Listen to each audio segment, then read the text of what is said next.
زندگی کے حسین سفروں میں ایک یادگار سفر گلگت بلتستان کی دل فریب وادیوں کا سفر ہے۔ حسن اور رنگوں سے لبریز گلگت بلتستان نہ صرف پاکستان بلکہ دنیا کے خوبصورت ترین خطوں میں سے ایک ہے۔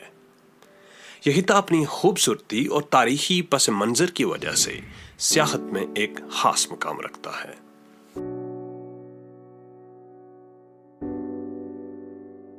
اس جنت ارضی میں بہتی ندیاں، اونچے پہاڑ، برفانی چوٹیاں، پتھریلے بنجر پہاڑی سلسلے اور گلیشیئر سمیت ہر طرح کے جغرافیائی نظارے دیکھنے کو ملتے ہیں۔ اس خطے کی خوبصورت وادیوں میں خنزہ نگر اور نلتر کی وادیاں اپنی دلکشی کی وجہ سے پوری دنیا میں جانی جاتی ہیں۔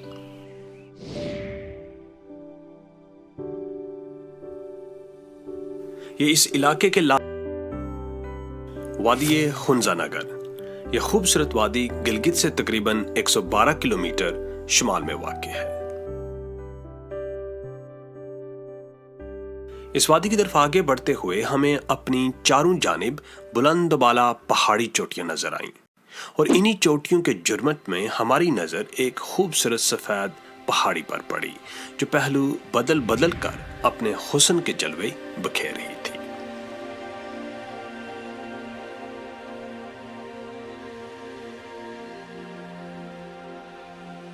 یہ اسی کے حسن کا سحر تھا کہ راستے کی تکلیف کی پرواہ کیے بغیر بے ساز و سماں ہم اس حسن کی دیوی کی طرف پیدل چل پڑے۔ حسن کی اس ملکہ نے اپنی تمام تر وسعت کے ساتھ ہمارا استقبال کیا اور ہم اس کی دلکشی اور رعنائی سے کافی دیر تک لطف اندوز ہوتے رہے۔ بلندی میں آسمان کو چھوتی یہ چوٹی پاکستان اور دنیا بھر میں راکا پوشی کے نام سے مشہور ہے۔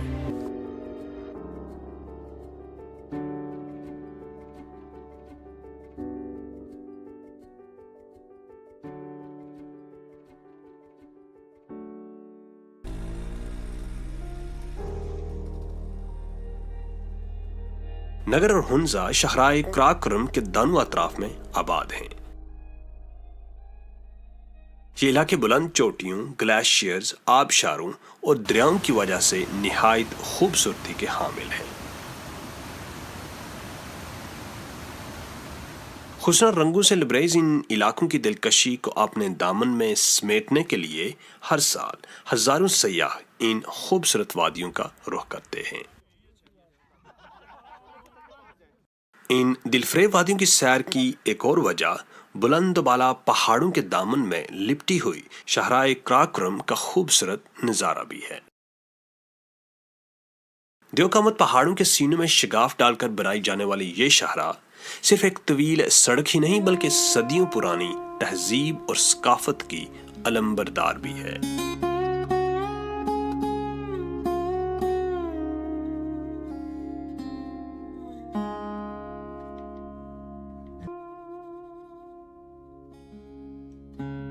یہ شاہراہ مغربی دنیا میں سلک روڈ کے نام سے پہچانے جانے والے اسی قدیم راستے پر تعمیر کی گئی ہے جو چین سے آنے والے تاجر اختیار کیا کرتے تھے۔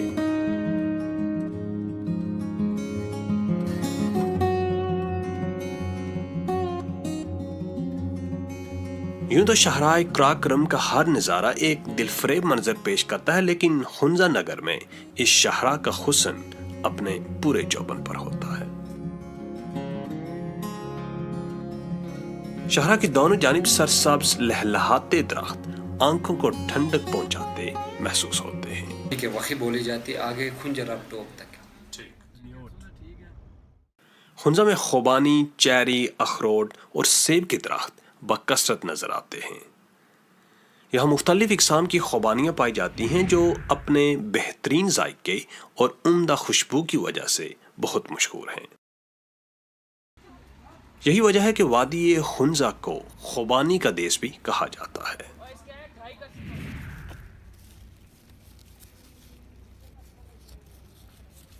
یہاں سب لوکل چیزیں، لوکل چیزیں سب میوہ والا۔ اچھا، یہ جتنی چیزیں لوکل ہیں سارا لوکل ہے، خوبانی، آلو، اچھا اخروٹ، بادام، अच्छा अच्छा नाशपाती भी होता है. इस वादी हैरत के हुस्न की झलक सिर्फ बहार के मौसम में ही नहीं बल्कि मौसम खज़ां में लाल, पीले, सब्ज और सुनहरी रंगों की बरसात की शक्ल में भी देखी जा सकती है.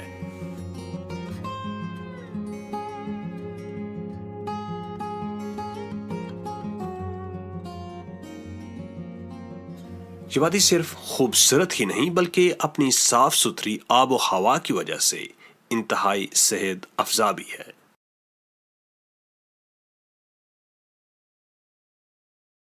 इस वादी की खूबसूरती अपने अंदर एक सहर अंगेज क़ुव्वत रखती है जो मुसाफिरान शौक को दुनिया के दूर दराज इलाकों से अपनी तरफ खींच लाती है. हमारा ये मुख्तसर काफिला पथरीले पहाड़ों के दामन में तहदे निगाह फैली हुई सड़क पर बढ़ता चला जा रहा था और हम कौसारों के दिल फरेब नज़ारों में डूबते चले जा रहे थे. चलते चलते हमारी गाड़ी एक गार नुमा अंधेरी सुरंग में दाखिल हो गई. एक तवील मुसाफत के बाद जब गाड़ी इस तारीक सुरंग से बाहर निकली तो एक खूबसूरत झील का रूह परवर नजारा हमारी आंखों के सामने था. बात झील के नाम से जानी जाती है. 2010 से पहले अताबाद झील की जगह एक गांव आबाद था, लेकिन साल 2010 के एक बदकिस्मत लम्हे ने एक ऐसी लैंडस्लाइडिंग देखी जिसके बाइस तकरीबन 4 माह तक दरिया हुंजा का बहाव रुका रहा और इस गांव में जिंदगी की हरारत 109 मीटर पानी के नीचे दबका रह गई. लेकिन आज ये झील एक तफरीही मुकाम का दर्जा हासिल कर चुकी है. इसका शुमार पाकिस्तान की खूबसूरत झीलों में किया जाता है और मुसाफिरान जुस्तजू दूर दराज इलाकों से इसका हुस्न देखने के लिए आते हैं.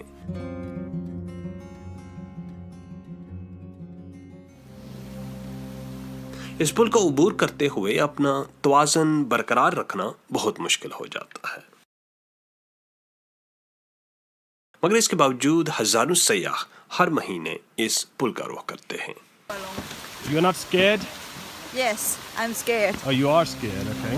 पुल के नीचे तेजी से बहते दरिया की चीखती चलाती मौजें इस दिलफरेब नज़ारे को हैबतनाक और भयानक बना देती हैं और देखने वाले के दिल में वहशत का समा पैदा कर देती हैं.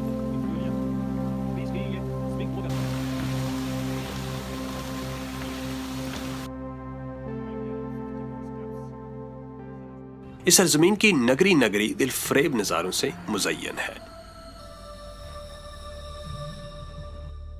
इन खूबसूरत नज़ारों में फसूक कॉन्स अपनी मुनफरिद हदोहाल की वजह से सारी दुनिया में मशहूर हैं. ये कॉन्स दूर से ही अपनी मौजूदगी का एहसास दिलाने लगती हैं. जो आप इनके करीब बढ़ते जाते हैं इनकी इनफरादियत और दिलकशी में इजाफा होता जाता है.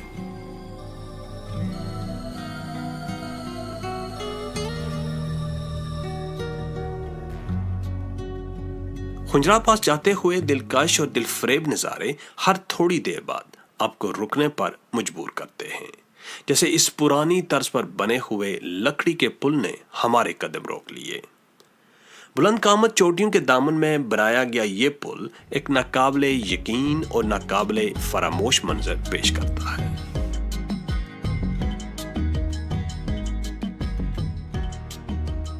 हुंजा से 80 किलोमीटर के फासले पर सोस नामी एक कस्बा आता है जो शहराए कराकोरम पर पाकिस्तान का आखिरी कस्बा है.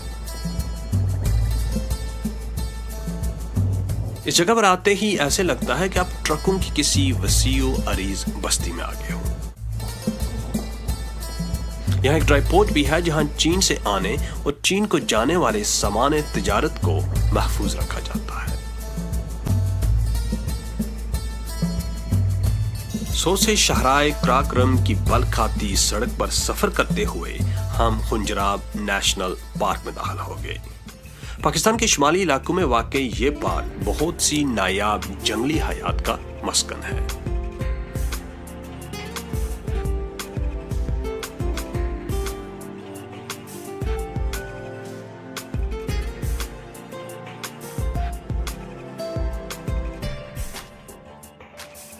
सो से आगे शहराए कराकोरम दुश्वार पहाड़ों में दाखिल हो जाती है और दराए खुंजराब तक 80 किलोमीटर की तकरीबन चढ़ाई है। दियोकामत पहाड़ों के दामन में शहराए कराकोरम पर चलते हुए हम बिलाहर खुंजराब पास पहुंच गए। दराए खुंजराब के इर्द गिर्द कुछ पहाड़ ताजा बर्फ से ढके हुए थे।